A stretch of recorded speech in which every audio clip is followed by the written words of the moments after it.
Hi, welcome to Defining a Data Strategy, how to effectively manage your key asset. I'm Amanda CROS, Executive Director of Service Strategies at CROS NT. Thanks for joining my session today. During this session, we'll describe all about defining a data strategy, including what is one and how to know if you need one, the key benefits of implementing a strategy and the risks of not having one, critical success factors, and finally, key steps to developing your data strategy. So what is a data strategy and how can you tell if you need one? A data strategy is a roadmap of how you will collect, manage, store, report your clinical trial data. It is built on standards, and these standards revolve around the collection and cleaning of your data, any therapeutic area specific needs you may have, the integration of your data, the storage of your data, and the reporting of your data. And all of these components can apply to a single trial, a development program, or on a company-wide basis. So how can you tell if you need a data strategy? Do you collect data in your clinical trials? If so, you need a data strategy. And why is that? Because today's clinical trials have an ever-increasing number of data sources. And this increasing number of data sources means an increasing time to database lock and reporting. A data strategy will minimize that time. So let's think about the data sources that we have in clinical trials. We have the site data, which is being collected in your EDC system. You may have an e-consent component. You may have an ePro or an eCOA component. You may have a randomization and trial supply management component. If you have these four components, ideally they're all integrated in the same EDC system, but that isn't always the case. Perhaps your EDC system doesn't have one of these components. Perhaps your ePro needs are beyond the scope of the one offered by your EDC system. Perhaps the timelines are too long to develop all of the components and you've gone to highly specialized vendors. In any case, you may also have some other data. You may have a central lab. You might have multiple central labs if you have some highly specialized analysis you need to do. You may have a PK data source. You may have a central ECG or a central imaging or other central reader source. You may even have some electronic drug accountability. And we could probably come up with even more data sources. And it's important that all of these data sources are able to talk to each other and work together to give you the reporting that you will need for your clinical trial data. And eventually, they're all going to need to be stored together, whether integrated into your EDC system on a single study basis or integrated across studies ahead of regulatory filing. So what are the benefits of implementing a strategy, along with what are the risks of not having one? With the data strategy, you will know and plan for all of the data you're going to collect. That means you will have less time to integrate the data because you already know what you're going to collect and the format in which it will be collected. This means it's easier to integrate both within a trial as well as across trials. This gives you easier and faster management of all of your incoming data, which directly translates to shorter timelines to database locking and reporting. This can also give you a streamlined data visualization and analytics across your trials. If all the data is stored the same way, it's much easier and more straightforward and less costly to develop a visualization tool that can lay over your data warehouse. And finally, on a trial basis, it gives you a reduced vendor oversight burden and it increases your oversight compliance. Because you are very clear with how you would like your data managed and stored and handled, there's less ambiguity for your vendor, which means you can be more confident in what they are doing. There are risks associated without having a data strategy. With all of your disparate data sources, if you have not planned for how they are going to speak to each other, you can find yourself doing last-minute cleaning and management of incoming data. Or worse, you can find a vendor has changed their formats halfway through your trial, and when you get your last transfer, it all of a sudden is not up to your standards, which means you have an increased risk of missing, incomplete, or incompatible data. This will give you an extended time to database lock and reporting. And finally, if you don't have a data strategy, you have a lack of access to your data ahead of integrated reporting. And you can think of that integrated reporting both on a study basis. You have no way to see, for example, your lab data tied to your adverse event data, as well as across studies. You have no way to get a good look at all of the adverse events throughout your development program until you've taken the time to move towards integrated data sets ahead of regulatory filing. If you have a data strategy, you may have already decided how you want to do data visualization along the way. Next, we can think about what are the critical success factors if we're going to develop a data strategy. They are sponsorship, definition, development, buy-in, implementation, and adherence. Sponsorship is who's owning and championing the development throughout the company. Who is just the biggest cheerleader for developing a data strategy? This person will really drive the strategy throughout its development life cycle. The definition phase includes what do you need it to include? Is it enough to include just collection? Does it need to include collection and reporting? What about storage? The development is what process are you going to follow to develop it? And I'll talk more about that in a minute. Buy-in represents buy-in from all of the stakeholders who will be impacted by your data strategy. This includes, of course, any biometrics team members, data managers, statisticians, programmers, as well as potentially your IT department who will have to help you with storing it, pharmacovigilance who will be affected by any reconciliation processes, your medical monitor. Implementation is what is your timeline for implementation? You'll want to carefully think about how and when you will implement your new strategy. It should be implemented early in a development program or addressed early in a single clinical trial, and it needs to be implemented consistently.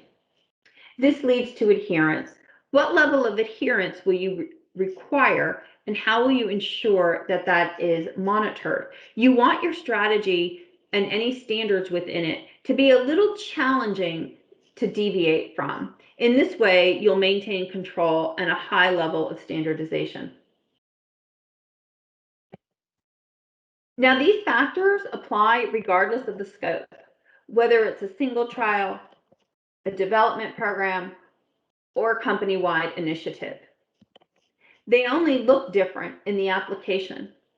For example, on a single trial level, the sponsor may actually be a lead data manager or a project manager. The scope is very narrow here, and you don't need to have anybody outside of the trial environment owning and driving the process. If you think of it on a development program level, then it's probably the head of that development program. If you have a lead internal data manager, it is potentially them if they're working on all of the studies across the development program. If you're thinking of it on a company-wide level, then you'll probably have somebody at the executive level in the company. They will need to work across development programs and across functional groups in order to ensure successful development and implementation and adherence to your strategy. So what are the key steps to developing your data strategy? There are 4 key steps in the strategy, and they're all based on the steps of a gap analysis. Analyze, define, identify and evaluate, and create and implement. Analyze because you need to start with analyzing where you are now. Define because you're going to define what you want your ideal future state to look like. Then you will identify the gaps between where you are now and where you want to be, and evaluate solutions to bridge those gaps. Then you will be able to create and implement your plan. When you think about the analyzed phase, you can consider who, what, where, and how. Who do you have in your company now, and who do you think you might have in the future? For example, since we're talking about data, do you have a biometrics group in your company? Will you have one in the future? And it may change your approach to your data strategy, but it's good to understand where you are right now. What is your IT infrastructure? Do you have a team in place who can help manage how you are storing your data? Is there a software in place that can help you access your data? What about your quality management system and your SOP status? Do they cover only clinical activities? Do they cover biometrics activities as well? You should understand your full clinical development program, what's been done, what's ongoing, what you might do in the future. You should analyze what you are doing with your data now. Where is it stored after a study is done? Where is it stored during a study? Can you see it if you want to? You should understand what data sources you have. You should understand what regulatory filing plans look like. In this case, you might then decide to align some of your ideal future to support your regulatory filing plans, and it may matter if you're going to file in the next 2 years versus the next 5 or 7 years. And finally, you should look at your current outsourcing strategy and understand why you take that approach. You want to really clearly look at how you handle your data. You want a clear understanding of where it comes from. Obviously, it's coming from your site through an EDC system, but what other sources are there? And how is it getting to where it needs to be? So how is the central lab data being transferred to your data management group or vendor? Is data being transferred through a secure FTP, via email? How often is it coming? What format is it coming in? Is it a text file? Is it a SAS data set? How often is it coming? And then what happens to it when it gets there? Is it being reconciled each and every time it arrives? Is it integrated with another source or left separate? Meaning, if it's central lab data, is it being integrated into the EDC system? Can you see it on a study basis, as well as can you see your data aggregated across studies? So these are just some of the questions you'll want to ask yourself so you understand how you are handling your data now. Once you know where you are, you can think about where you want to be. And so here you can see just a group of components to consider when you are thinking about your ideal future. Addressing each of these components will bring various key benefits, which I'll discuss as we go along. You may certainly have more that you want to think about in your ideal data world. However, this is a good list to start with.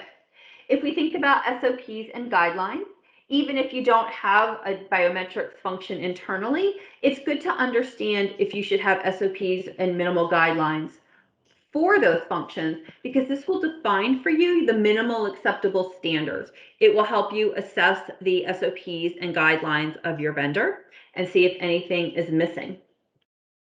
Then you'll want to think about standard case report forms and EDC forms. In your perfect world, is your demography page always looking the same way?